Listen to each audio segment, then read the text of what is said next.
Blake.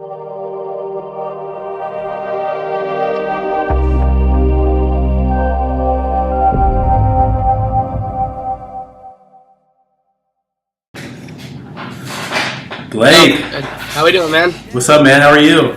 Good. How you doing? I'm doing great. I'm glad you're able to come on the show today. Yeah, thanks for having me. So what have you been working on lately? Oh man, that is a good question. So I'm a full-time student at the University of New Hampshire. So lately it's just been lately, production-wise has been a little slower. Just trying to get through finals and Hell Week and all that. Oh, by the way, can I swear on here? Or is no swearing? Of course. Okay, yeah. So I've just been doing finals and all that good shit and trying to get through that. But I wrap that up hopefully tomorrow if I can get a paper done, and then it's back to the grind. But you can expect a bunch of new music this summer. I'm looking forward to that because the first time I heard of you, I think, was your song Unfold. Yeah. And you sampled the Alina Baraz record. Yeah. Dude, that sounded amazing. That sounded awesome. I loved her. I just came across her randomly over the summer, and when I heard that song in the car, I was just like, I had these lyrics that I wrote like a year ago, and I just had never put them down, and I started rapping over this beat, and I was like, I need to figure out a way to loop this and make it into a song, and it just ended up working out, and it kind of took off. So you produced that and did everything yourself on that, or? Well, I always like to, with every song I put out, I like to alter in some way, put my own mark on. But so most of the beats I do it all. But for that one, that song was already great. So as far as I guess I remix it in a way, I take parts of it, chop it up, and then rearrange it to fit a format that I want, and kind of take lyrics out. And in that case, I loved her voice, so I was I need to keep that on the chorus. I just need it. And so I altered it, but I wouldn't say I produced it entirely. Okay. So, but yeah. I got you. So is that one of your most successful records you put out thus far? I would definitely say so. It was funny because when I put it out, I thought it was kind of a dud. It didn't do that well immediately. And so I was just whatever. I'm just gonna keep working on the next song, and because you can't get hung up on that shit. Of course not. And then all of a sudden at school, I noticed it started getting 500 plays a day, and then 1,000 plays a day, and then eventually, I'm watching the plays go up by the thousands and then 10,000s, and I'm like, holy shit, this is gonna hit 100,000. And my whole thing is that I'm never gonna pay for promotion, pay for plays. I know a bunch of people who do that, and the numbers look cool, but it's not authentic, and so it was cool to just watch that kind of take off. Yeah, that makes sense. That's kind of the same thing with YouTube. Is you want people to genuinely be interested in what you're doing, not just the numbers. Yeah, no, seriously, I love your guys' account, by the way. That's awesome. It's been cool. Thank you. I kind of grow too. Thank you. Yeah, I mean, I've been doing that for about 4 months. When you put out Unfold, what, a year ago now, or was No, I put it out. Well, yeah, I guess. It'll be coming up on a year. I think it was late July. I put it out, and yeah, wow, that'll be a year soon. Jeez. Yeah, time flies. Yeah, seriously, what the fuck? So, are you a senior, or? Yeah, I'm gonna be a senior at UNH, and the plan is to graduate in December, and then at that point, we'll see where we're at musically. If I really want to pursue it, because right now it's just stress relief.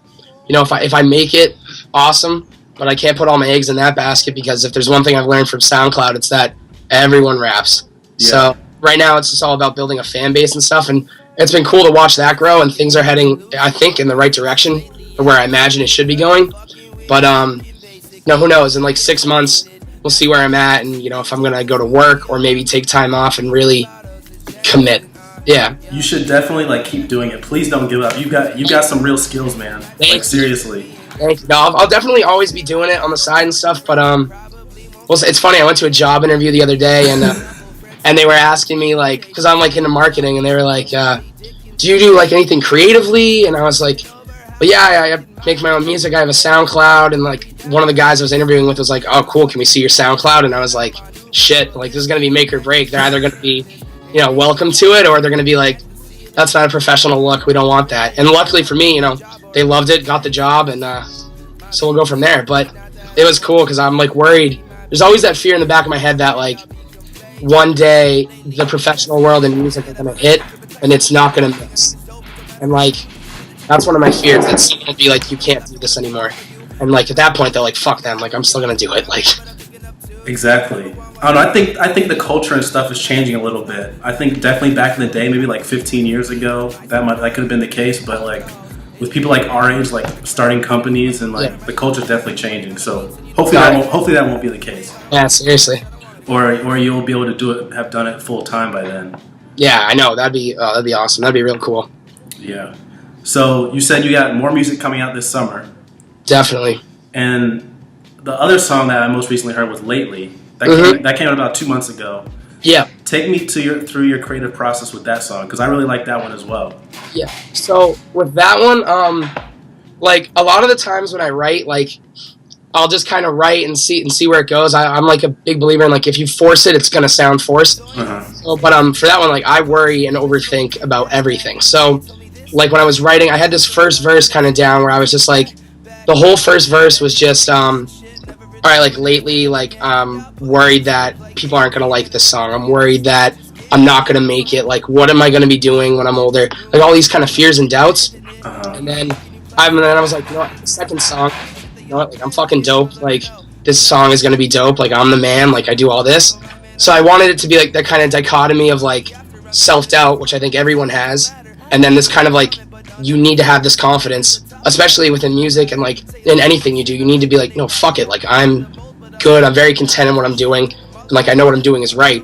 And then the beat though was cool because I found the beat randomly on SoundCloud and it had like a couple thousand plays, and then I like really liked it. I checked on it later and it had like 20,000 plays. Like this was growing exponentially, and I was like, all right, I really better get on this because like, you know, this beat is going to be very, very successful, and if I can put a clean 2 verses on top of it, like this is going to be a really good song. And so like I showed the beat to my brother and a couple other friends, and they were all like, this is dope, you got to do this. And then when I put it out, I wasn't expecting much because I hadn't had a song so successful since Unfold. But when I put it out, I started watching it like kind of blow up and I think largely in part was due to the fact that the beat was blowing up. And so I just kind of rode that wave, and that's still going up, and like I think I'm at like 90,000 on that, and that's in like only 2 months, and that's been getting me like a lot of notoriety amongst like SoundCloud and just in general. So I don't know, that one was cool to work on and like kind of fun just to watch it grow. So as far as like promotion and stuff, like these YouTube channels are becoming like a big thing. Like these big channels like Majestic Casual and Suicide Sheep, like they can like literally make an artist's career like overnight, like that. No, definitely. Like I've seen some of those channels that have like a couple of their songs have like millions of views, and it's not even like the artist, you know, official audio. Like they have no place. Yeah. So is that? I mean, are you gonna be sending out things? Like I'd love to like work with you and like put some of your music on my channel too. But like obviously my channel's not huge, but. YouTube channels I think are like one of the greatest like promotional tools because like. I mean, a lot of the times, like, you hear a song on SoundCloud. I think this is why YouTube, I think, is, like, huge. Because, like, I mean, everyone downloads music illegally. Exactly. So, like, SoundCloud sometimes, like, I put all my stuff, you're able to download it, but a lot of people still, like, YouTube the song. Or if they don't have SoundCloud on their phone, they're going to go to YouTube. And so for me, like, I used to upload all my own music onto YouTube. But then I was like, for me, like, I don't have anywhere near as big a following as, like, you do or other channels. So I think for channels like yourself and others to just put the music out there and allow it to be heard on a different platform. Like everyone has YouTube. You know exactly. What I mean? Like SoundCloud is really for only like big time music fans, but like everyone has YouTube. And then also like if it's on YouTube, it can easily be converted to an MP3 from there. And I think I know I have a lot of friends who like get their music that way. And so for me, like if it's up there for free and like a lot of people can see it, like that's awesome. Yeah.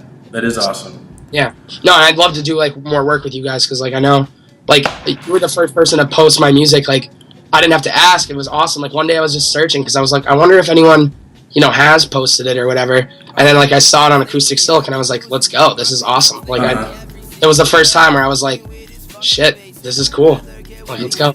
Yeah, man. And it's funny because the first time I heard that song was like, so I've been listening to SoundCloud for about 3 years now. Yeah. And I don't really listen to that many rap artists on there. And if you notice my channel, I don't really promote that many rap artists. Yeah. There's maybe like been like 3 or 4 on there, including you. Yeah. But yeah, I just thought your flow was so fresh and your cadence was awesome, and I was like, wow, this is actually really refreshing, because I thought everybody was starting to sound the same.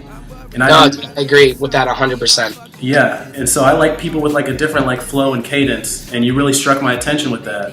So that's been like my whole thing, is that like I think everyone sounds the same. Like I'm from Manchester, New Hampshire, and like it seems like everyone I know like raps, like from Manchester or from, and I think every city has their own, like everyone raps, and like everyone is, I think, starting to sound the same. Just in general music, everyone is starting to sound the same. So for me, I was like, I want to combine like certain styles and like different sounds. Like there's a reason I don't do a lot of remixes, because like the reason that the original song was so popular is because you had the right artist on the right beat. Mm-hmm. Like, unless I think that I can do it way better, but I don't like to remix it, because you're setting yourself up for a comparison that like more times than not you're not gonna hit. Exactly. I think it's just better to stay original and find your own sound and find your own style of beats instead of YouTubing blank type beat. Like find something that no one's heard and go with that. Yeah, that makes sense. So it sounds like you've been finding your stride and hitting the right formula thus far. Yeah, especially coming into your own sound and stuff. Yeah. I was listening to your old, was it Pen and Papers? That was your, oh Jesus Christ, yeah. From 2013. Yeah, Pen and Paper. That was so old. That was like I just started rapping, and like over the summer I challenged myself. I was like, I'm just gonna do a song a week, and then at the end of the summer I'm gonna put out this mixtape. And like there was no concept behind it. They were just like songs or beats I made or found online. And then looking back, I keep it up on my SoundCloud just because I think it's cool to show the growth. Like here's what I was in 2013, here's where I'm at in 2016. But also like I don't know, I like it because it like takes me back to like a different time. Like in the mindset I was in writing songs in 2013 to like the problems and shit I go through now in 2016 is so different. And you know, like we're actually coming up like this summer, I think will be 4 years or something like that since I released it. But yeah, that's funny. That's old. Yeah, and like you said, like the growth has been really apparent from there. I mean, yeah, you had just started out rapping. And then from now, 3-4 years in, you've grown a lot since then, and I'm sure you're just going to continue to grow and develop. That's the game plan. Yeah. Yeah. So as far as like your setup, like are you recording this stuff on like your MacBook Pro? Like do you have a microphone? Like how's that go down? I have an I might get that wrong. I have an MXL like V64, I think. It's like $100 recording mic, and I did a ton of research on it, and like for what it's worth, like that's the best like bang for your buck, good sounding stuff.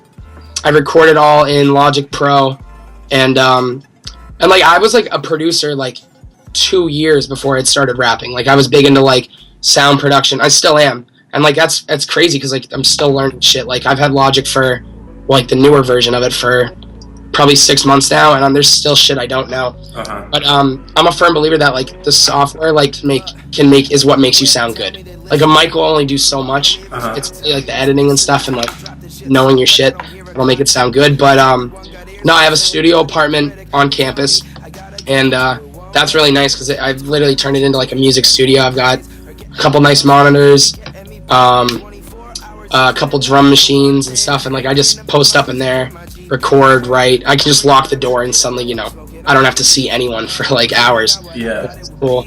Because I used to be doing it up in like we're in my bedroom right now at home, because I just came home for a couple nights. But I used to do it up here, but like that I have to stop making music when my parents go to bed or my brother's sleeping next door. Like you're very limited, so it's cool to have my own space.